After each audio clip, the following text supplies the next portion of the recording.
एक सवाल आप अपने आप से ज़रूर पूछिएगा कि आपने अपने जीवन में कितने पेड़ लगाए अब तक, या किस नदी के किनारे तट पे गए हैं और वहाँ साफ़ सफाई की आपने, या क्या ही आपने प्रकृति को दिया है। अपने आप से सवाल करिएगा, क्या प्रकृति को दिया हम सिर्फ, या आप ही क्यों, सबकी हम बात कर रहे हैं, हम सिर्फ प्रकृति का दोहन कर रहे हैं। और इतनी दोहन बहुत बड़ा शब्द होता है, इतनी तीव्रता से या इतनी तेज़ी से हम इनका दोहन कर रहे हैं कि आने वाला समय इतना, हम कह रहे हैं आपको अंदाज़ा नहीं, अभी आपको सारी चीज़ें सुविधाएं फ्री मिल रही हैं, आपको अंदाज़ा नहीं इस चीज़ों का। आपको जैसे होता है ना कि कुछ फ्री मिल जाए उसकी कीमत नहीं होती, हमें इसकी कीमत नहीं पता है। ये पेड़ हैं तो वर्षा हो रही है, नहीं रहेंगे वर्षा नहीं होगी।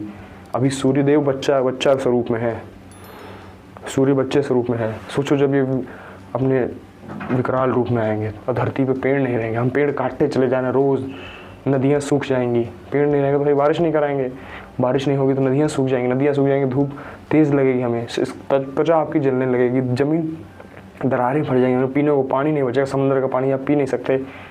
कितनी मशीन लोगे, क्या व्यवस्था कर लोगे। और पेड़ पौधे रहेंगे तो आपका ये सारा AC कूलर कुछ काम नहीं करेगा।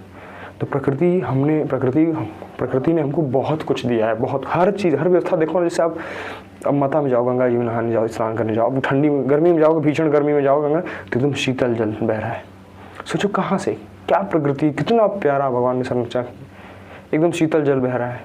और वही ठीक विपरीत जब हम शरदकाल ठंडी में जाते हैं तब देखो गर्म, माता का पानी एकदम गर्म, आप जाओ खूब बढ़िया स्नान करो, आओ, दिव्य स्नान, एकदम दिव्यता सी आने लगती है। पर हम प्रकृति का दोहन, गंदे प्लास्टिक, गंदे आदि चीज़ें सब उसमें डाल रहे हैं, गंदे सारे फैक्ट्री के वेस्ट जा रहे हैं उसमें, कोई नहीं ध्यान दे रहा है इस विनती पे। हम अपने स्तर पे, अगर हम ठीक है मानते हैं, हम एक दूसरे का दोषारोपण सिर्फ कर रहे हैं, और इसमें हम काम सब कुछ वही कर रहे हैं, हम भी वही कर रहे हैं, आप भी वही कर रहे हैं, बस दोषारोपण। जब तक हम अपने स्तर पे हम ये काम शुरू नहीं करेंगे, तब तक आप सोचो ना कैसे हम प्रकृति को बचा पाएंगे। आने वाली जो हमारी पीढ़ी है, या जो भी है, या हमें ही, कितनी बड़ी बात, हम कितनी दुर्गति कर रहे हैं। ये जो भगवान की तरफ से इतना प्यारा हमें इस सब प्रकृति दी गई है, सारे फल फूल आदि आपको आज मिल जा रहा है आसानी से, आप खा जा रहे हो, पेड़ पौधे काट के लकड़ियाँ आदि सब कुछ मिल रहे हैं लोगों को। नदियाँ गंदी हो जाएंगी, एक समय ऐसा आएगा नदियाँ सूख जाएंगी सारी, पेड़ पौधे नहीं रहेंगे, बच्चे भूखे मरेंगे, प्यासे लोग मरेंगे, बीमारियाँ फैलेंगी, समंदर का पानी फिल्टर करके पिएंगे, बीमारी फैलेंगी, हड्डियाँ कमज़ोर हो जाएंगी, नष्ट हो जाएंगे, एकदम भीषण गर्मी रहेगी। क्या जीवन है, सोचो ना। देखो एक बार कल्पना करके देखिए, जब पेड़, जैसे अभी जाते हैं लोग शिमला आदि, जम्मू कश्मीर और ऐसी जगहों पे जहाँ अमुक स्थान जहाँ पे है पेड़ पौधे ज़्यादा हैं, यहाँ जाते हैं घूमने को, कितना अच्छा लगता है।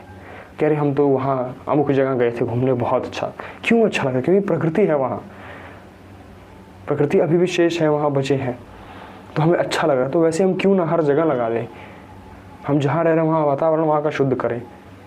हम बता रहे हैं आपको कि विनती मान लीजिए, प्रकृति का दोहन नहीं बंद करा हमने, नहीं किया, तो आने वाला समय इतना विकराल है कि आप सोच रहे हैं। हम कहते रहे जितना मैं बोल रहा हूँ इसका 100 गुना ज़्यादा, 100 गुना, समझते हो, 100 गुना ज़्यादा तकलीफ है आने वाले टाइम में। पेड़ आप नहीं लगाओ, हम मतलब इतनी सी छोटी सी बात करें, हम बिना सोचे एक बार पेड़ काट देते हैं। कह रहे यहाँ जगह है, यहाँ थोड़ा सा ऐसे दरवाज़ा खोलना है तो पेड़ काट दिया, खिड़की निकालनी है पेड़ काट दिया, कुछ भी मतलब। उस पेड़ को बढ़ने में 15 साल लगे हैं, 20 साल लगे हैं। तो ये प्रकृति का दोहन नहीं तो और क्या है। अब आप गंगा जब स्नान करने जाओ, मैं जाता हूँ, रोज़ देखता हूँ लोगों को। 1-2 बार मैंने विनती भी करी है लोगों से कि प्रभु ऐसा ना करें, कृपया करें। आए कोई ऐसे प्लास्टिक उठाया फेंक दिया, अब उठा के बाहर किया, उसके बाद लगा रहे हैं पूरा साबुन, एकदम लगे जैसे आज यही साफ़ कर देंगे, पूरा चमड़ी आज यहीं गोरा हो जाएंगे माता में, लगा के खूब साबुन रगड़ना पूरा मुंह में ऐसे।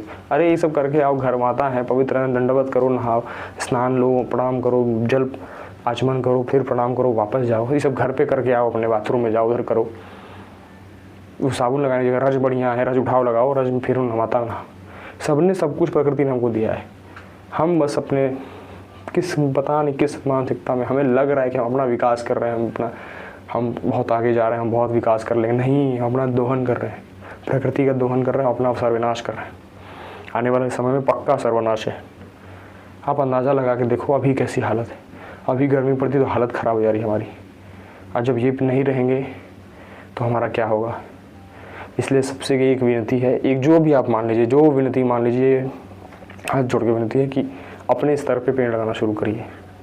कुछ नहीं कर पाएंगे आप, 1 साल में 1 पेड़ बचा पाएंगे, बहुत कृपा हो जाएगी, बहुत। कम से कम हम अपना जीवन, जितनी सांसें हमने ली, जितनी प्रकृति की चीज़ें हमने ली, उतना तो लौटा दें, कम से कम उतना तो लौटाएं। कभी स्नान करने का गंगा गंगा स्नान, यमुना स्नान, देखा गंदगी पड़ी, थोड़ा सा साफ़ कर दिया। और कभी अब आपके जो जन्मदिन आदि आते हैं, केक ना काट के 2 4 10 पेड़ लगा दीजिए। प्रकृति के साथ जुड़िए, प्रकृति ही आपको बचाएगी। प्रकृति नहीं रहेगी, ये नहीं रहेंगे, हम नहीं रहेंगे, पक्की बात मान लेना मेरी बात एक दिन याद आएगी आपको। ये नहीं रहेंगे, हमारी बात हम कहते रहेंगे, हम जो कह रहे हैं कितनी पीड़ा में हम हैं। हमने देखा कल पेड़, हमें बहुत तकलीफ होती है पेड़ कटते हुए देखते हैं। हम बस असहाय हैं, कुछ कर नहीं पा रहे हैं, असहाय हैं, हम कुछ कर नहीं पाते, हम ये रोक नहीं सकते, पर हम लगा तो सकते हैं। तो हम विनती करेंगे, सबसे विनती हाथ जोड़ के, बिल्कुल पेड़ लगाइए, रोज़ एक पेड़ लगाइए, बचाने की कोशिश करिए।